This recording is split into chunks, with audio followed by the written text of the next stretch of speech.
Minto మార్లే సంస్కరణలు 1909 చట్టంలో స్థానిక సంస్థల ప్రతినిధులను ప్రజల చేత ప్రత్యక్షంగా ఎన్నుకునే పద్ధతిని ప్రవేశపెట్టారు.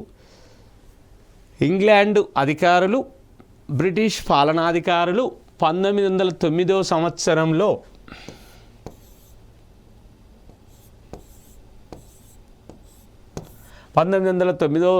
అది చట్టాన్ని ఏ చట్టం అని తెచ్చిర్రు? మింటో మార్లే. అంటే ఒక ఆయన లార్డ్ మింటో, ఇంకొక అతను లార్డ్ మార్లే. వీళ్ళిద్దరు అక్కడ ఇంగ్లాండు ప్రభుత్వంలో ఒక మంత్రి గారు, భారతదేశంలో ఉన్నటువంటి ఒక ఆంగ్లేయ అధికారి. వీళ్ళిద్దరి పేర్లు లార్డ్ మింటో, లార్డ్ మార్లే. అందుకనే ఈ సంస్కరణ, ఈ రిఫార్మ్స్ కమిటీని ఏమని పిలుస్తారంటే మింటో మార్లే సంస్కరణల చట్టం. ఏ సంవత్సరం? 1909.